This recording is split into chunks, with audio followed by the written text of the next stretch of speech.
சங்கீதக்காரன் 119 சங்கீதத்திலே சொல்லுகிறார், உமது வேதத்தில் நான் எவ்வளவு பிரியமாக இருக்கிறேன், நாள் முழுதும் அதில் தியானம். 2வது வசனம், நீர் உங்களுடைய கற்பனைகளை கைக்கொண்டு என்னை என் சத்துருக்களை அதிக ஞானம் உள்ளவனாக இருக்கிறேன். அப்போ நம்ம வேதத்தினுடைய கற்பனைகள்லாம் கைக்கொள்ளும் பொழுது நமக்கு என்ன நடக்கும்?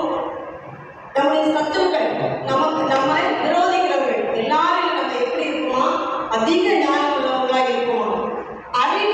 அறிவு அப்படின்னா அது படிப்பிலிருந்து வரக்கூடியது.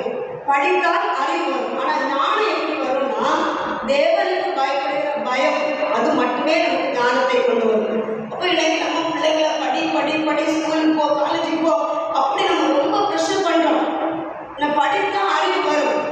ஆனால் அதுக்கு மேலே கொஞ்சம் ஞானம் என்று ஒன்று இருக்கிறது. இந்த ஞானத்தை யார் தரணும்னா ஏசப்பா தான் தரணும். அவர் சும்மா ஒன்றும் தரமாட்டார். இப்போ நம்ம கடைக்கு போகிறோம், காசு கொடுக்காம திங்ஸ் வாங்க முடியுமா? முடியாது. அப்போ அந்த காசு கொடுத்தாதான் அதுக்குள்ள திங்ஸ் எல்லாம் வாங்க முடியும். அது மாதிரி தான் நம்ம சும்மா ஒன்று ஏசப்பா எல்லாருக்கும் ஞானத்தை கொடுத்துட மாட்டார். நம்ம என்ன பண்ணணுமா? அவருடைய கற்பனைகளை கை கொண்டு நடக்கணும். அப்போ அவருடைய கற்பனைகளை படிக்கிற பிள்ளைகள் நான் சொல்றேன், எல்லாருமே ஞானம் வேணும்தான், எல்லாருமே அறிவு வேணும்தான். படிப்புனால எதுவுமே சம்பாதிக்க கொள்ள முடியாது.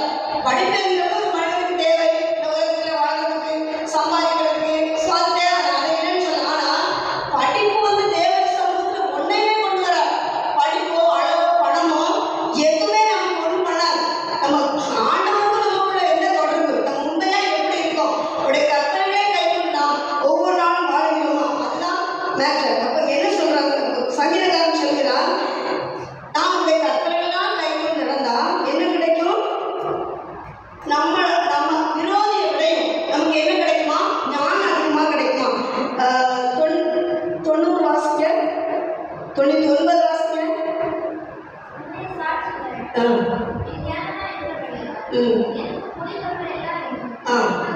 முதல்ல சங்கீதக்காரன் சொல்றாரு, உங்க கற்பனைகள்லாம் கைக்கொண்டு நான் நடந்தா எனக்கு என்ன வரும்? நம்முடைய சத்துருக்கள் எல்லாரும் பார்க்கணும் ஞானம் வரும் அப்படின்னு சொல்லியிருக்கு. 2வது, நம்முடைய சாட்சிகளின்படி நடந்தா என்ன வருமா? நமக்கு போதித்தவர்கள் எல்லாரும் காட்டிலும் நமக்கு என்ன வருமா? அறிவு வருமா? அறிவுள்ளவனா இருக்கிறேன். அப்போ நம்ம ஆண்டவருடைய சாட்சிகளை கைக்கொண்டு கற்பனைகளுக்கு பயந்து நடந்தா நம்ம சத்துருக்களை காட்டிலும் நம்ம ஞானவானாக்குவார்.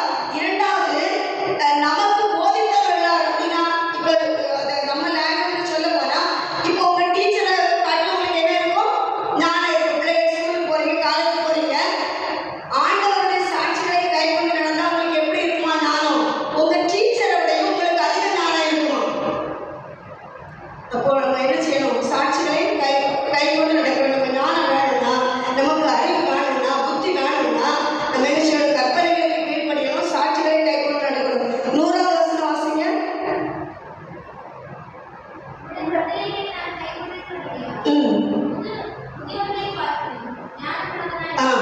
முதல்ல கற்பனைகளை கைக்கொண்டு நடக்கும் போது சத்துருக்களை பார்த்து நம்ம ஞானவானாக்குகிறார்.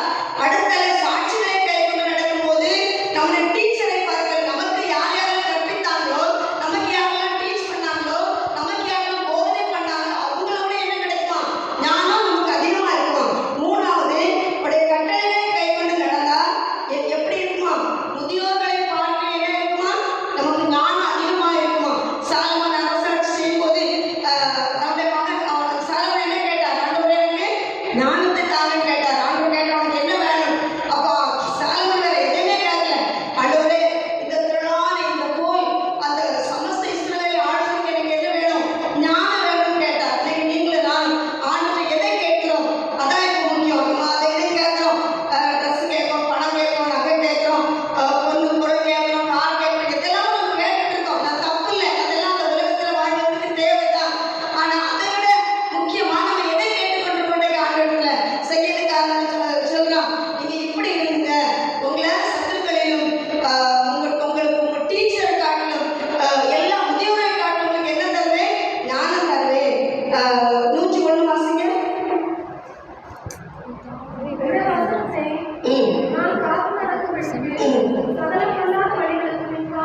ஆமா, உங்க வசனத்தை, அவருடைய வசனத்தை காத்து நடந்தா எல்லா பொல்லாத வழிகளுக்கும் நமக்கு நம்மை கர்த்தர் என்ன செய்வாரா? விடுவிப்பாரா? அடுத்தது 102.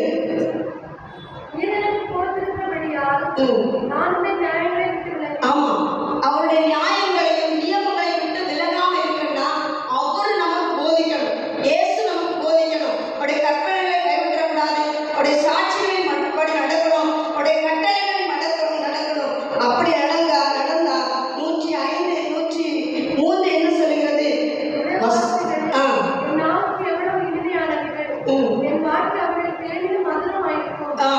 அப்படி நடக்கும்போது நமக்கு என்ன ஆகும்? நம்முடைய அந்த வசனம் நமக்கு எப்படி இருக்குமா? தேனிலும் இதரம் மதுரமாக இருக்குமா? கடைசி வசனம் சொல்லுது, வாசிங்க. ஆமா, சங்கீதக்காரன் சொல்லலாம், உங்க கட்டளை உணவடைந்திருக்கிறேன், அதனால நான் என்ன செய்றேன்? எல்லா பொய் வழிகளையும் செய்றேன், வெறுக்கிறேன். அப்படி நீங்களும் நான் எப்படி நடக்கணும்? கற்பனைகளை கைக்கொள்ளணும், அவருடைய நியமங்களை கைக்கொள்ளணும், சாட்சிகளை கைக்கொள்ளணும், அவருடைய கட்டளைகளுக்கு கீழ்ப்படியணும். அப்படி நடக்கும்போது நம்ம அதிக ஞானமுள்ளவர்களாய் கர்த்தர் மாற்றுவார். நம்ம எதிராளிகளை விட, நமக்கு போதித்தவர்கள் எல்லாரையும் விட, முதியவர்களை பார்க்கலாம் அதிக ஞானத்தை கர்த்தர் இன்னைக்கு அவர்களுக்கு எனக்கும் தருவார். இன்னைக்கு பிள்ளைகளுக்கு எல்லாம் என்ன பிரச்சனைனா, ஞானம் இல்லை, படிப்புல சரியில்லை, இப்படிதான் எல்லா வீட்லையுமே பிரச்சனை. அப்ப நான் என்ன சொல்லுவேன்னா, நம்ம ஞானம் எல்லாருக்குமே தேவை, பிள்ளைகளுக்கு மட்டும் இல்லை, நமக்கும் தேவை. எல்லாருக்குமே ஞானம் தேவை. ஞானமாய் செயல்படணும். ஒரு காட்டுல ஒரு கழுதை இருந்துச்சா, அந்த கழுதை நல்ல வயலுக்குள்ளா சாப்பிட்டுச்சான். பொதுவாக கழுதை வயலுக்குள்ளா சாப்பிட்டுனா மற்றவங்களை எட்டி உதைக்கும்னு சொல்லுவாங்க. அப்போ வயலுக்குள்ளா அந்த கழுதை சாப்பிட்டுட்டு அப்படியே போச்சான். போய் ஒரு புலியை பார்த்துச்சான். ஏ புலி, நான் நல்லா சாப்பிட்டுட்டேன், நான் நல்லா வயலுக்குள்ளா சாப்பிட்டுட்டேன், நான் என்ன சாப்பிட்டேன் நீ சொல்லு அப்படின்னு. அப்போ புலி சொல்லிச்சா, அது நீ புலி சாப்பிட்டுருக்க. கழுதைக்கு கொஞ்சம் மமதை நமக்கு புரியுதா? கொஞ்சம் ஒரு அதை என்ன சொல்ல, சரி நான் சாப்பிட்ட புல்லுக்கு பேர் என்னன்னு சொல்லிச்சான். புல்லுக்கு பேர் தெரியாது, சரி ஓகே, அந்த புல்லுக்கு கலர் சொல்லி பார்ப்போம் அப்படின்னு. அப்போ சொல்லிச்சான், நீ சாப்பிட்ட புல்லுக்கு கலர் உனக்கு தானே தெரியும், எனக்கு எப்படி தெரியும், சரி சொல்ல பார்ப்போம் அப்படின்னு. சரி, அப்போ புலி சொல்லிச்சான், நீ சாப்பிட்ட புல்லுக்கு கலர் கிரீன், பச்சை அப்படின்னு சொல்லிச்சான். இல்ல முட்டாள், நான் சாப்பிட்ட புல்லுக்கு கலர் என்ன தெரியுமா? ப்ளூ அப்படின்னு சொல்லிச்சான். அப்போ இந்த புலி சொல்லிச்சான், நான் புல்ல சாப்பிட மாட்டேன், ஆனா புல்லு சாப்பிடறவங்கள சாப்பிடுவேன், ஆனா புல்லுக்கு கலர் பற்றி எனக்கு என்ன செய்யும் தெரியும். புல்லுக்கு என்ன கலர்? பச்சை கலர். இல்ல, புல்லு நீல கலர் அப்படின்னு சொல்லிச்சா இந்த கழுதை. அப்போ ரெண்டு பேரும் வாங்குவோம். இந்த புலிக்கு சமம் போகும். ஏன்னா புலி பசியோட இருக்குது. ஒரு செகண்ட் நான் நினைச்சா அந்த கழுதை எடுத்து என்ன செய்யலாம்? சாப்பிடலாம். ஆனா புலி அப்படியே அடங்கிட்டு இருக்குது. சரி வா. அப்ப அந்த வழியா ஒரு சிங்கம் வந்து காட்டுக்கு ராஜா, உடனே ராஜாவை பாருங்க, எங்களுக்குள்ள என்ன பிரச்சனை, இப்படி ஒரு பிரச்சனை. அப்போ ரெண்டு பேரும் மாறி சொல்லியாச்சு. அப்ப கழுதை சொல்லி, ராஜா உங்களுக்கு தெரியல, புல்லுக்கு கலர் ப்ளூ தான் அப்படின்னு சொல்லிட்டு, நீலம் தான் அப்படின்னு. அப்போ புலி சொல்லுதான், இல்ல ராஜா உங்களுக்கே தெரியல, புல்லுக்கு கலர் பச்சை தான் அப்படின்னு சொல்லிட்டு. அப்போ இந்த சிங்கம் அப்படியே இருந்துச்சான். இந்த சிங்கம் யோசிச்சுச்சான். இது ஒரு முட்டாள்தனமான ஒரு கான்வர்சேஷன், டிபேட். அப்போ இவங்களுக்கு என்ன பதில் சொல்ல? அப்படியே சிங்கம் யோசிச்சுட்டான். இந்த சிங்கத்துக்கு ஒரு ஞானம் வந்துச்சு. சரி, கழுதை கேட்டான், சரி நீ சாப்பிட்ட புல்லுக்கு என்ன கலர்? ராஜாவே, நான் சாப்பிட்ட புல்லுக்கு கலர் ப்ளூ தான். ஓகே, அப்போ புலிட்ட கேட்டான், நீ என்னப்பா சொல்ற? இல்ல ராஜாவே, நமக்கு எல்லாம் தெரியுங்களா, அது கிரீன் தான். அந்த சரி, இப்போ ரெண்டு பேருக்கு என்ன சண்டையை இது பண்ணி வைக்கணும், க்ளோஸ் பண்ணணும், சமாதானம் வரும். சரி, சிங்கம் சொல்லிச்சான், சிங்கத்துக்கு நல்ல பசி, நினைச்சா ரெண்டு சேர்ந்து க்ளோஸ் பண்ணி சாப்பிடும். ஆனா சிங்கம் அப்படி பண்ணல. சிங்கம் சொல்லிச்சான், சரி நீ சாப்பிட்ட புல்லுக்கு கலர் என்னதான்? ப்ளூ தான். கோ. சரி, கழுதை சந்தோஷமா வந்தாச்சு. ஏன்னா நான் தான் ஜெயிச்சிட்டேன், நான் சொன்னதா ராஜா ஒத்துக்கிட்டாங்க, அந்த புலி ஒத்துக்கிச்சு, அந்த புலி எனக்கு முன்னாடி ஷேவ் ஆகிட்டு. ஓகே, கழுதை போயிடுச்சு. அதில் சிங்கம் சொல்லிச்சான் புலிட்ட, ஒரு ஒரு 6 மந்த் 6 மாசத்துக்கு என்ன பண்ணக்கூடாது? பேசக்கூடாது. Shut up. வாய்க்கு நினைச்சது கடிவாளம் போடுறேன்னு சொல்லி எதையோ ஒன்று விட்டு விட்டான். நீ பேசவே கூடாது. அதில் புலிக்கு ரொம்ப கஷ்டம் என்ன ராஜாவே, நான் உண்மையை தானே சொன்னேன். புல்லுக்கு கலர் வந்து கிரீன் தானே.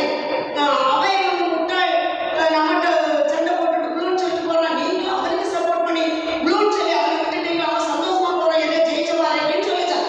அந்த சிங்கம் சொல்லிச்சான், இங்க பாரு, அது கழுத, நீ யாரு புலி.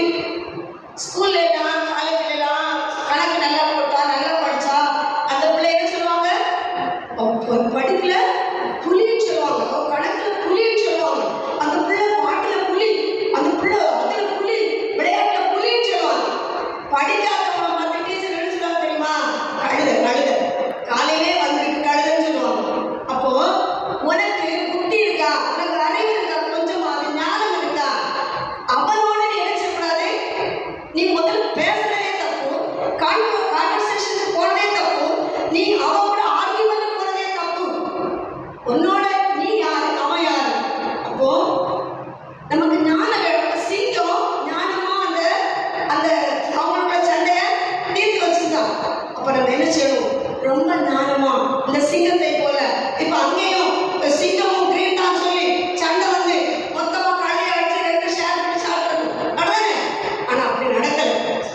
அப்போ இந்த ராஜா, காட்டுக்கு ராஜா, நான் ஞானமா செயல்படணும். அப்ப அந்த சிங்கம் ஞானமா செயல்பட்டுச்சான். இப்ப நீங்களும் நானும் இன்னைக்கு ஞானமா இருக்கிறோமா?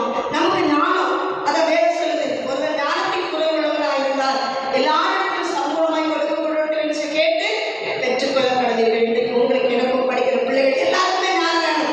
ஞானம் இல்லாம யாருமே நம்ம நடக்க முடியாது. ஞானம் பெற்றவர்களை போல பலப்புற மூடர்களை போல இன்னைக்கு நீங்கள் நான் தெரியக்கூடாது. அதுதான் சங்கீதக்காரன் சொல்றான், நீங்க ஞானம் இல்லைன்னா என்ன செய்யுங்க, சாட்சிகளை கை கொடுங்க, கட்டளைகளை கீழ்ப்படுங்க, கற்பனைகளை கை கொடுங்க. அப்படின்னா உங்களுக்கு என்ன வரும், ஞானம் வரும், அறிவு வரும், புத்தி வரும். உங்களுக்கு டீச் பண்ணவங்க எல்லாரையும் காட்டணும். உங்களுக்கு முதியோர்